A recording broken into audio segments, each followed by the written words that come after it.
hay algo que muchas personas desconocen sobre nuestro invitado de esta noche. Además nos comenta que debemos recordar que todo gusto debe llevar consigo un sacrificio. ¿A qué otra cosa se dedicó el Dr. Hesli Bonilla? Acá se los traemos en biografías, conociendo su vida. Desde la infancia nosotros fuimos muy influenciados por la televisión mexicana.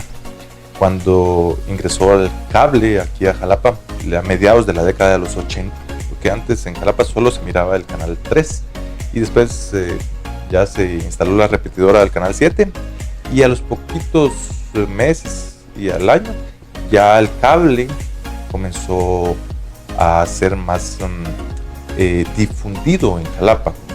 Estamos hablando del año 86, 87, uno tenía más o menos 8 años, 10 años.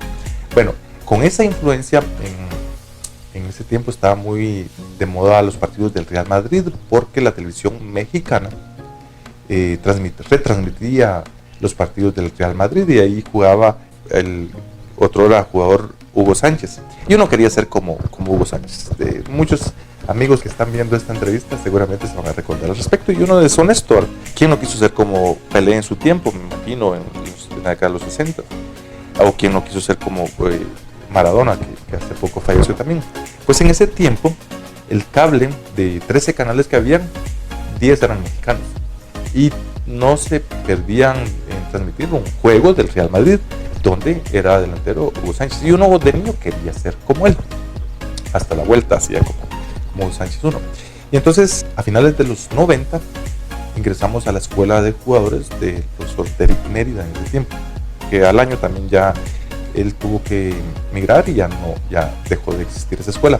Pero con ese espíritu seguimos practicando, nos metimos a algunos equipos por ahí, y entonces ya a mediados de la década de los 90, en alguna cuadrangular que jugamos ahí siempre para el 24 en la colonia de Lindavista, recuerdo bien, nos vieron algunos directivos del Deportivo Jalapa y al poco tiempo nos llegó una nota donde iban a hacer unas pruebas y querían la presencia de nosotros en el estadio, iba a venir un entrenador peruano, recuerdo yo. Hicimos las pruebas, de los 100, 200 jugadores que llegamos, nos quedamos, 10 jugadores por ahí seleccionados.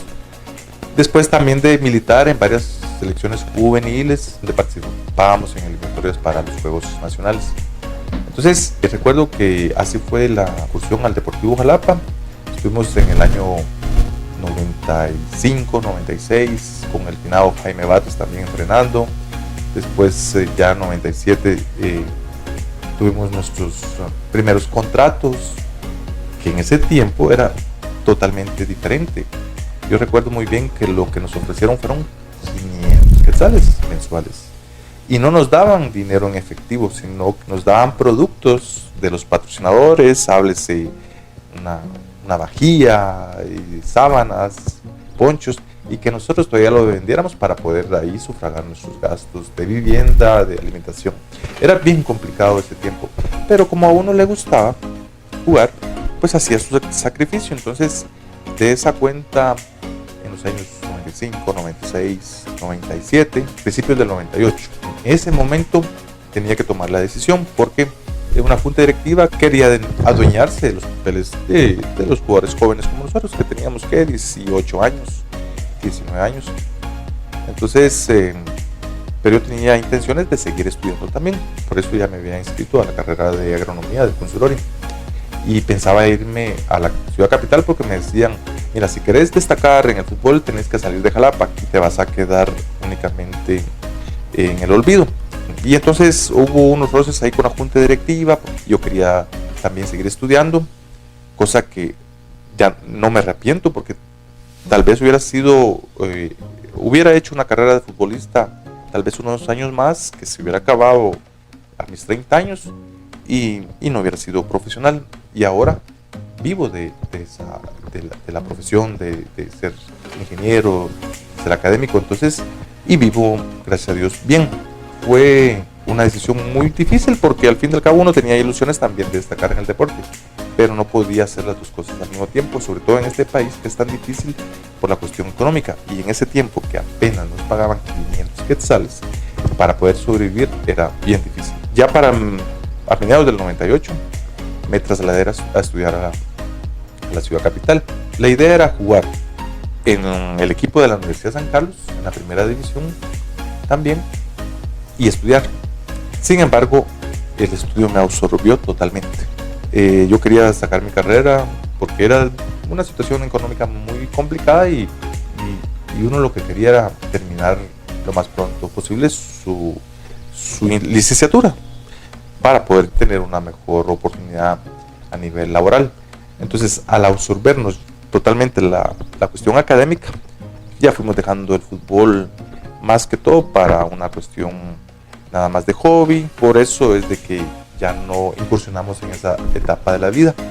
Muchos de nuestros compañeros futbolistas ya ni están o están pasando problemas o tienen precariedades.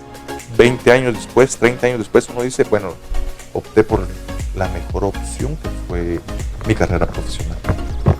Nos comentas sobre las situaciones que se dieron para poder salir de Guatemala para prepararse como profesor universitario. También, ¿cuáles fueron los lugares que habitó por algún tiempo y cómo fue que retornó a Jalapa? La realidad es que hay muchas oportunidades que se pierden. Los guatemaltecos perdemos muchas oportunidades por no querer salir. Por ejemplo, uno de mis primeros viajes al exterior fue hacia Corea del Sur, ya con una beca de un mes, donde fuimos a obtener una capacitación, una especialización de desarrollo rural. Al igual que una hermana que se fue a capacitar a Corea del Sur, y me contaba, mira, por cada guatemalteco que hay acá, hay 10 salvadoreños y 20 hondureños. Como que los guatemaltecos no somos muy dados a salir, nos acomodamos mucho y perdemos las becas, las oportunidades.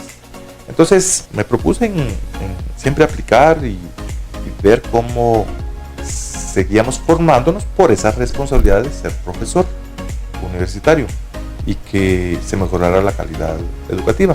Ya para estudiar un doctorado en ese tiempo, estamos hablando de finales del 2008, 2009, que yo andaba buscando ya cómo estudiar un doctorado.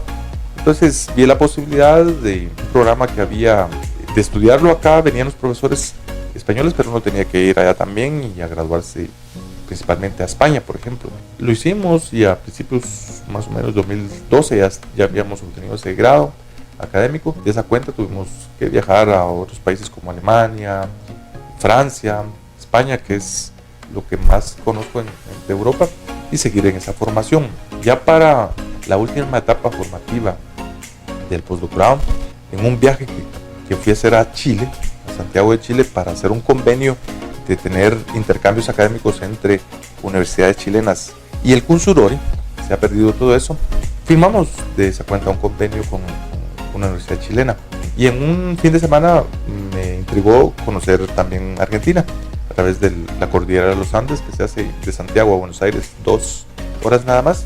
Y cuando llegué a Buenos Aires me maravillé, porque la educación en Argentina es gratis, contrario a la educación chilena. La educación chilena, como es un país neoliberal, es muy caro.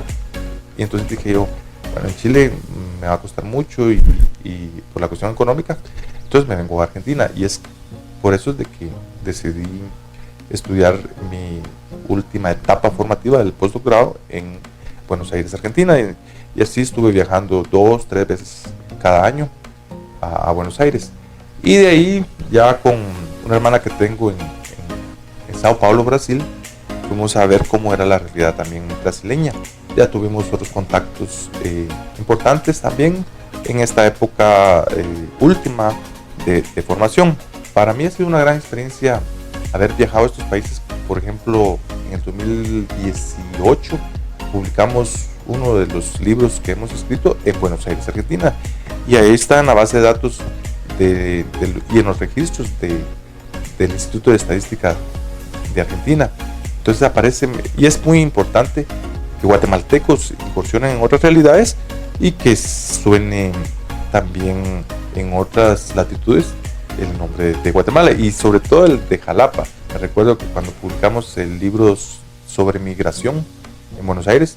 Llevó el cónsul, el embajador de Guatemala en Buenos Aires, y tuvimos una reunión muy amena con un amigo en común, que es el hijo de Miguel Ángel Asturias, que también vino a visitarnos en su tiempo acá. Hemos hecho muy buenos amigos, hemos tenido muy buenas relaciones amigables, académicas, con otras realidades, que eso hace también, demos a conocer a Jalapa.